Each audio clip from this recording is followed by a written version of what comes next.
Hi, I'm Alice. Hi, I'm Justin. And you're listening to the Otterly Owlsome podcast. Who knows what we'll talk about?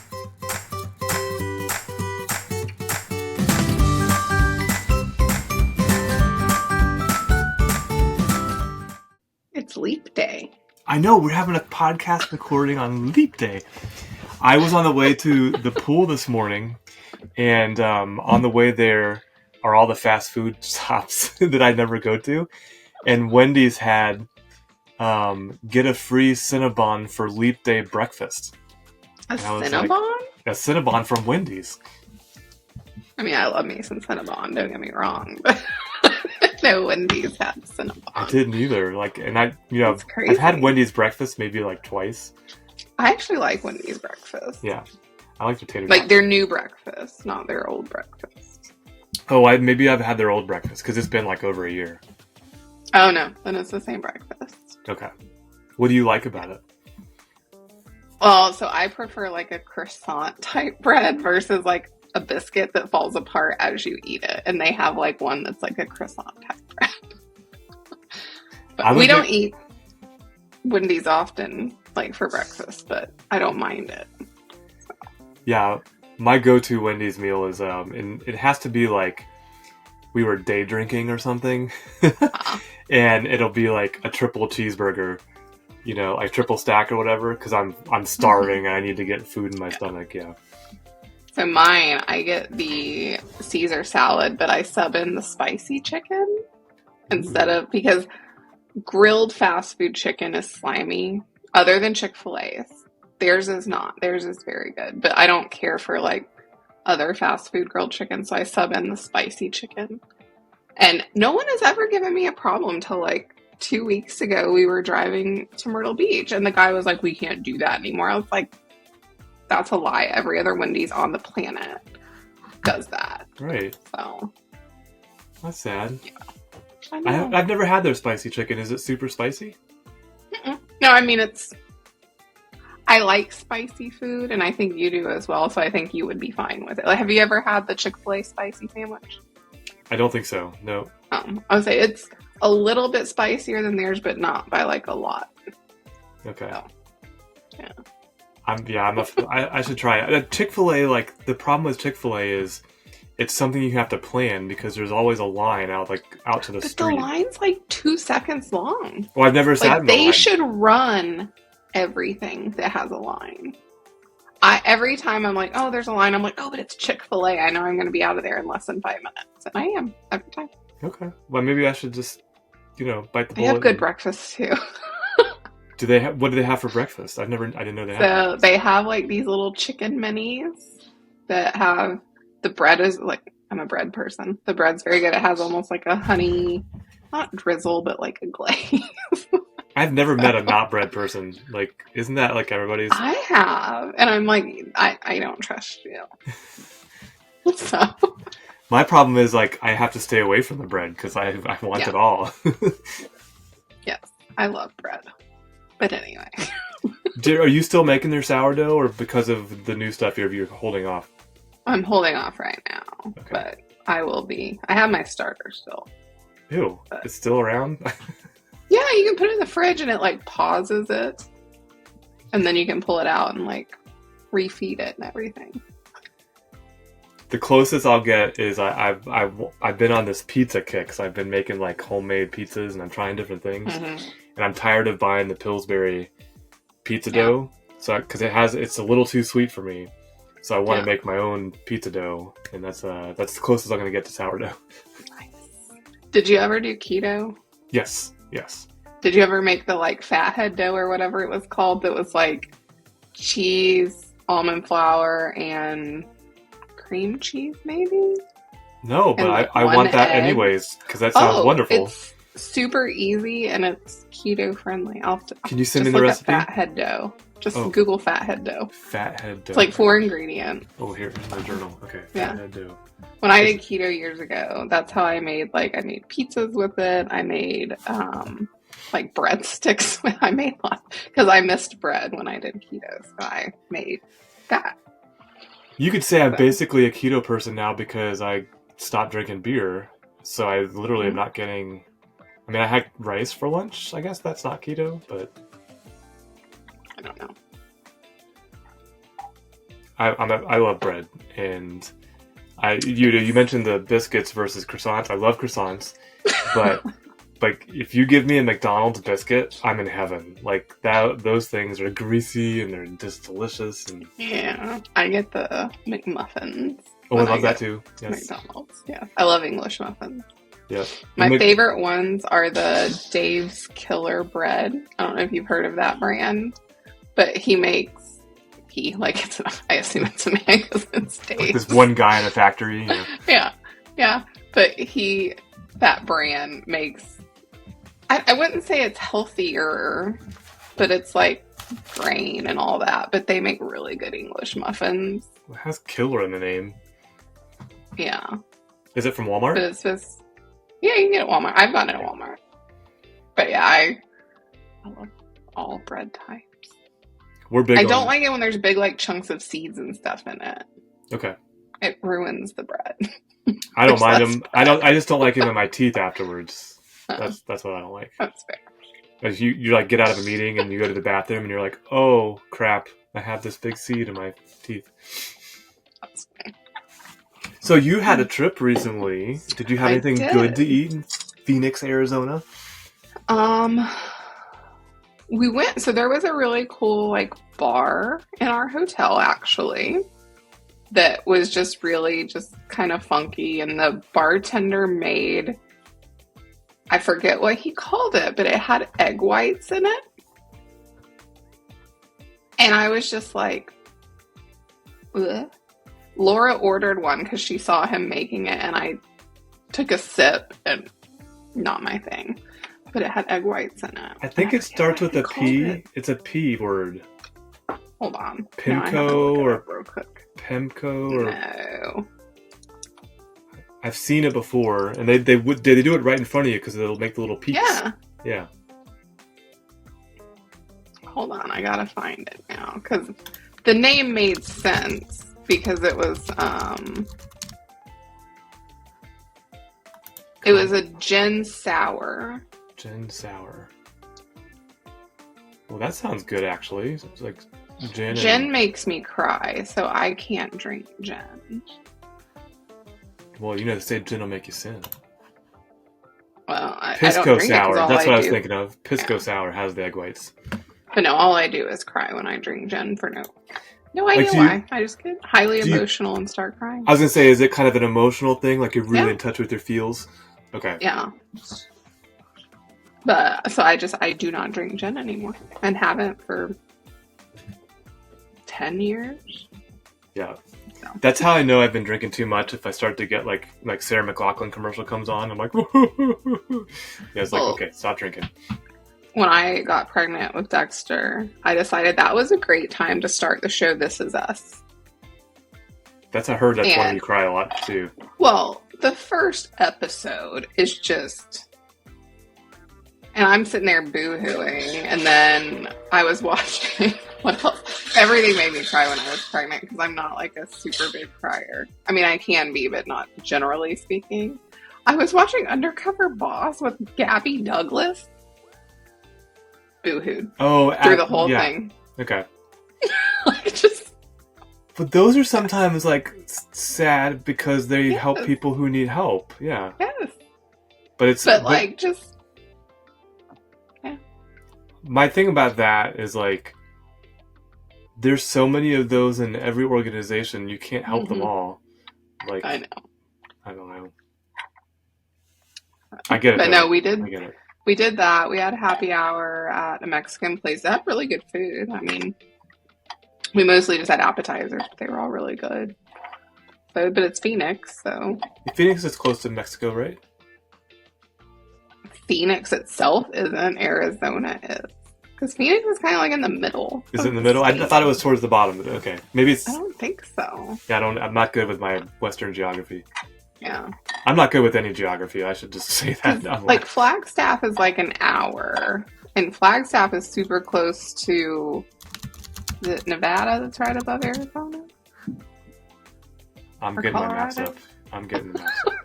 People are gonna be like, these idiots don't know anything about. Good thing that we're not like plane drivers. Plane drivers? Plane pilots. I'm just making words up now. No, Nevada is west of Arizona. Above and west. Utah is above Arizona. Utah's okay. And Tucson is what I was thinking of. That's closer to the border. You were close to San Diego. That's where Connor is. Is it? Well, relatively, like, to where we normally Speaking, yeah. You were... Oh, man. Someone's going to make a meme out of our geography skills. Yeah, okay, so you were there in Phoenix. You had some good cocktails and food at a Mexican restaurant. But you were there for a ServiceNow go live. How did that go? I was. It was really good. They went live in January, like towards the end. So they had been live a few weeks, which was kind of cool to sit down and be like, so how's it been since go live? And the whole service desk came down because they're like the primary users for this first phase. And so they were like, it was a little, there was a learning curve because they came from Sharewell, not a dig at Sharewell, just they're very different platforms. And they were just like, but now, like, we have ideas. And I was like, good. So, yeah, and but now their the CIO backlog grows, yeah. Yes, and their CIO and deputy CIO were there, and the deputy CIO was like, look, I've been a consultant. He was just very straightforward, and it was very refreshing because sometimes people dance, and I'm like, I'm just trying to help map out, what we're doing next. And so he just was like, here's what we want to do. I'm like, okay. So, nice. Yeah, it was a good trip. Very nice. And it was spring baseball training while we were there. Did you get to see anybody training? No. We were right around the corner from the field. Apparently it was just pitchers and catchers. And then the next week was going to be, I guess they like stagger it because pitchers and catchers need more time. Yeah, loosen up, get warm up. I guess. I don't know. I mean, they throw balls like millions of miles an hour, so I suppose they got to loosen up after a break. I know where I grew up in Naples, there was a ball field in Fort Myers, which is like 30 minutes north of Naples, and that's where the Twins did their spring training, the Minnesota Twins. Is it Minnesota? Yeah. Yeah, okay. I'm not Well, apparently half of the baseball teams go to Arizona and the other half go to Florida. Oh, so there's more than one team down there. Okay. Yeah, it's like half of them. I was going to say the West, but I don't know if that's true. I just know half go here because the climates are predictable, I guess. Okay. So, they just go to warm the weather places. was phenomenal. It was so nice. Did you get some suntan? Did you like sit by the pool? It wasn't like hot. It was just like, it was like low 70s during the day and like 50s at night. That sounds perfect. I know. It was. That's like day before yesterday here. Yeah. We had like this really random like microburst come through last night. Same. Yeah, out of nowhere. Super, super windy, and then it got cold. Mm-hmm. Yeah. Yep. Because I was trying to get Rory in this morning, and I had on like a tank top. I was like, I cannot stand out here. Get back in the house. Is she going to the bathroom already? Yeah. She was in the bathroom yesterday. Nice. I don't know how all that connects and works, so. I don't know. Yeah. But awesome. Good for her. Yeah. I don't see her. Like, usually she's like up in your grill. She can't jump right now. She can't jump or run for 10 days. How do you stop her? Well, last night she wanted to jump up on something. She did it before we could stop her, and she was like, oh. So I think she knows. So, like, she has stopped herself. Okay. Which is nice. But yeah, she's just laying here right now. But she will not leave either of our side. And last night, literally, it was like on top of me. And then when I needed to move, she would migrate and be on top of David. And then he would move. I mean, it was just on top. Like on top, but not just her legs, but like literally laying on you? Literally. Like she was like laying within my arm like on my chest. And I mean, it was sweet, but I was like, I need some. Yeah. So. Have you tried giving her like a half a Benadryl or? Well, she has some pain meds. I don't know if they make her sleepy, but she has pain meds for every 12 hours for like the first 4 days or something like that. So, but she doesn't have a cone, which was surprising. No cone. They said if she licks, just to put a t-shirt on her. That I want a picture of if you do, yes. Yeah.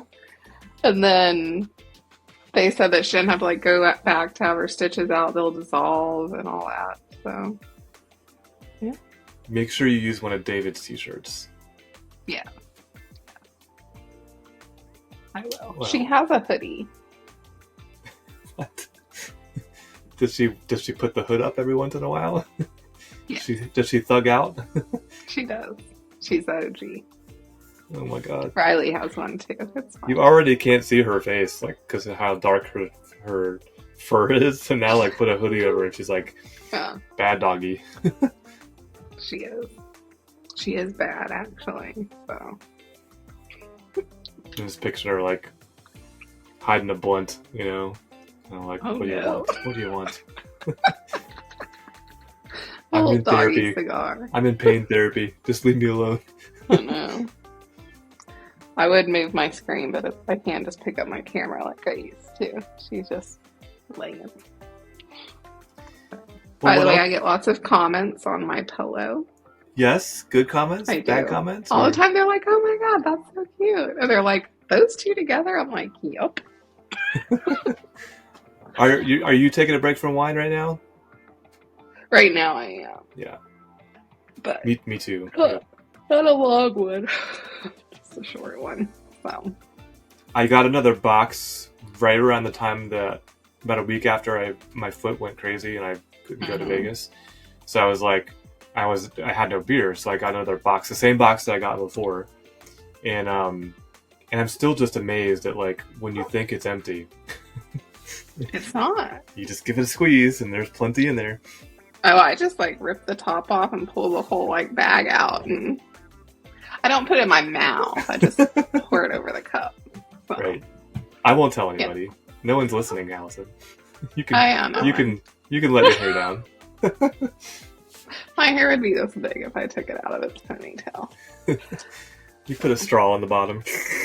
No, it's an adult Capri Sun. There you go. There you go. Do you remember Capri Suns? Mm-hmm. Yeah, what was it? The Squeeze It? Like the Kool-Aid Squeeze It? Yeah. Why are you barking at me? Do you mind? I'm sorry. Right, fine. This is like every time we start recording. Whew. I'm so okay, you're in. I don't know, like it's not that cold out and the sun's still out, so I'm surprised she wanted in. Oh. Anything else new in your world? Professionally or personally that you want to share with the internets? Well, for people that don't work for partners, we have things called PLAs. PLAs. And PLAs. Yeah.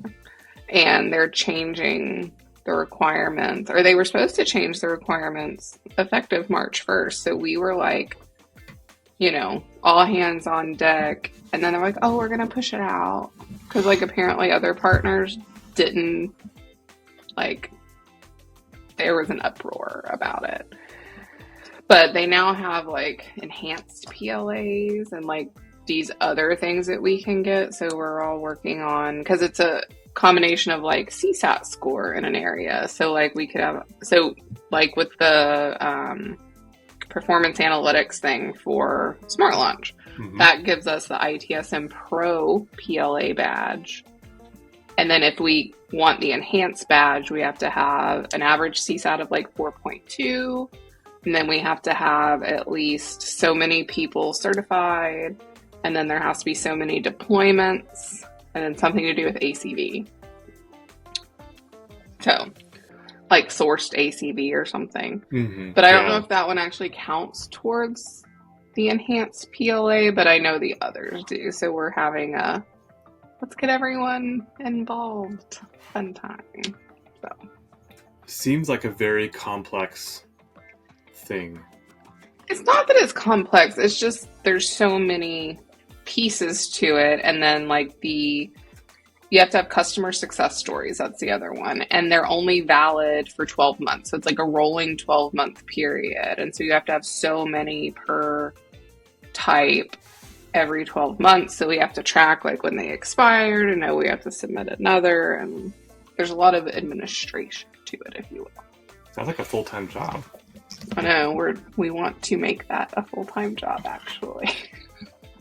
So maybe like a ServiceNow partner ambassador or something like that. Yeah. Well, because we have a partner manager.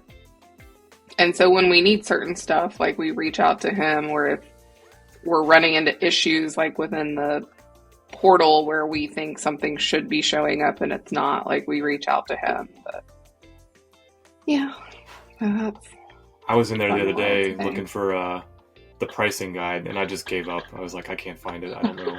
Yeah. This is I can never find that. Yeah. They make it really hard to find. And then somehow I stumbled across a calculator, and I was just like, no, I'm not doing this. Nice.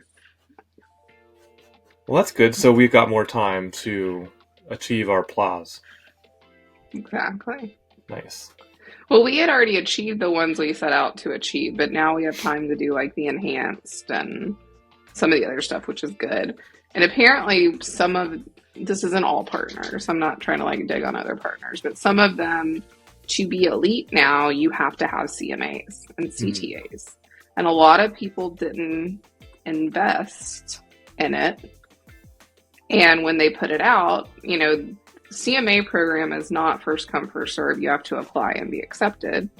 CTA is first come, first serve. But a lot of people didn't get people signed up, or they applied and didn't get in, or whatever the case was. And so that was one of the biggest points of contention was, well, if we can't get people in the program, how can we be held to it? And it's like, The program's been going on for 4 years, 5 years.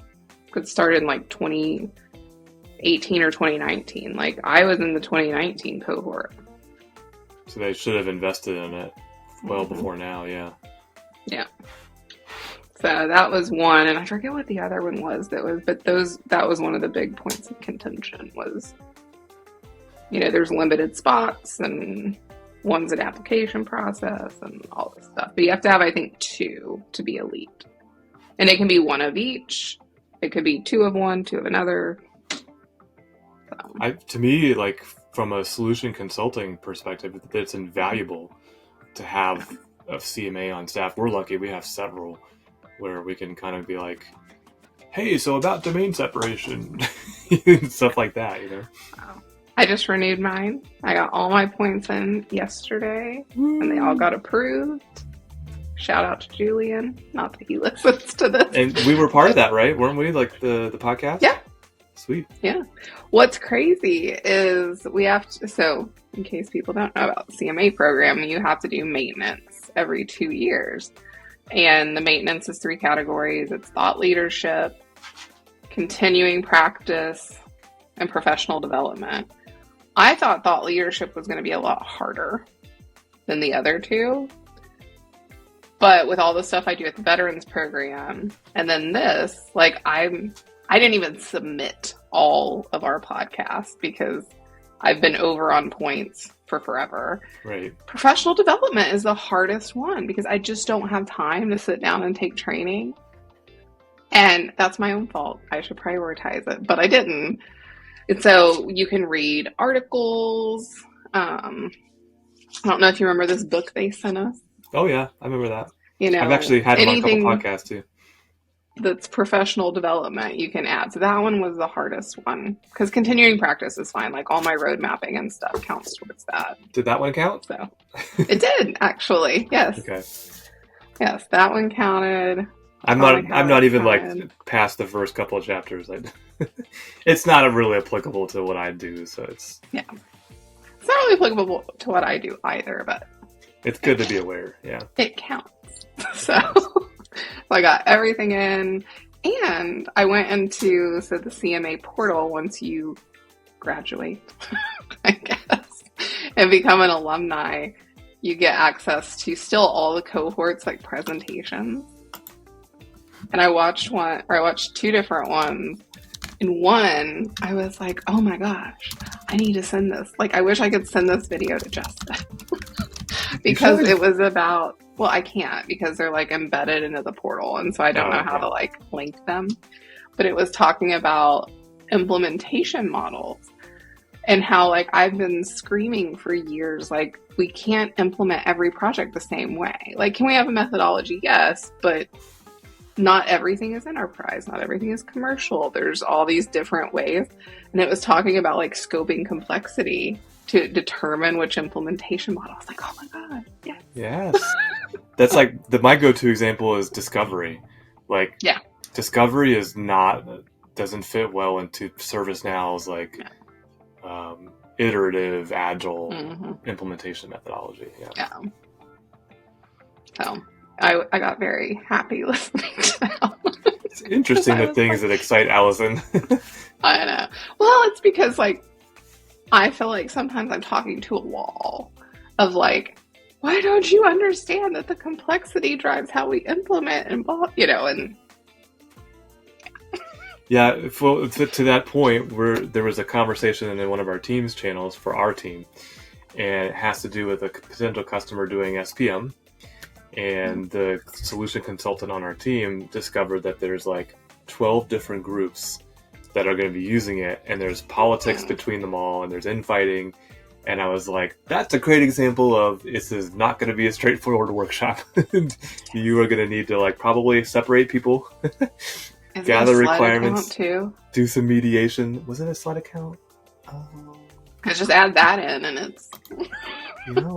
Was it a slide account? Oh my gosh, I have a lot to catch up on. No, it was not a slide account. It was a regular old company. Yeah. Do you love that when you're like away from Teams and you come back to look for something and there's like 1,000 messages that you missed and you're like, oh. I'm just excited that I learned you can do Control F within a message and it'll search your messages for you. Game changer. I'm not super pleased with that function, but I have used it, yes. Yeah. I don't use it often, but when I need it. Yeah. I've actually used it on ours the most. Yeah. Because you and I will have like, okay, everybody, internet, this is how it goes for Allison and Justin. There's like 2 or 3 chats back and forth about official business, and then the rest is like a bunch of stuff. So it's like you have to go find exactly what you're looking for. You have to remember what the words were. So, yes, Allison and I get along really well. Too well. I've learned with Connor that he hates when people put hi Connor. And so now the only time when I am, I put hi Connor, but I don't just put hi Connor, I actually do the @ So he gets the notification. Yeah. What I hate, my pet peeve is, hey. And then you're like, hi. And then they're like, can you chat? Can you talk? I'm like, well, I guess I can now because I stopped what I'm doing. It's like, why don't you just say you want to talk? Mine is, it's like, hi, Allison. Hi. How are you today? Good. Connor literally just sent a double question mark just now as we're talking about it. As much as I hate the little codes, I actually like them. So. Yeah, we use that just because it doesn't, I mean, nowadays, well, okay, my notifications don't work like they're supposed to in my Mac, and they never have. So I don't have the problem, but I could see like you're in the middle of a demo or scoping or something, and something pops up on your screen. Like we were in that call the other day, and I was like, I'm not sure if I want to type that right now because it might show up on his screen. So. I just love that you understood my thread after the fact. My little spool of thread. That was yes. Like thread for this call. I had to hover over it. I was like, what is that? Just like, why is she yarning this call? I love playing around with the different emojis to do different weird stuff to throw people off. So my favorite is the grandma maracas. What? Grandma maracas? There's a grandma with maracas. Okay, let's go find this one. I'm gonna search for grandma. I use her, and I use like the dancing girl a lot. The one that's like got her hand up. I don't have grandma. I have grandma, but not maracas. Oh, there's a little dancing grandma. Say dance. Oh, I see it. Yeah, I respond with her all the time on like people's comments. You know what that reminds me of? She's funny. Dancing Gran is what it's called. That reminds me of Encanto for some reason. I love Encanto. It came on the other night when I was putting Haley. I was leaving her for a couple hours, and it came on. And I just stopped. I'm like, oh, they're about to break into song. They're about to sing the song. I love that movie. And when I first watched it, I was kind of like, this is going to be dumb. But, you know, I have a 5-year-old. We watch dumb movies. And I was like, this is so good. But then I realized that Lin-Manuel Miranda wrote the music. And I was like, now you know. That's fine. Yeah. Yep. Same with Moana. I loved Moana. Because the music was so good. I've only seen pieces of it, but apparently they're going to live action it. Yeah, I'm curious about that. But The Rock better be in it. That's what I've heard. He might be in it. So, if he's not, I'll be upset. He'll write a letter to Disney.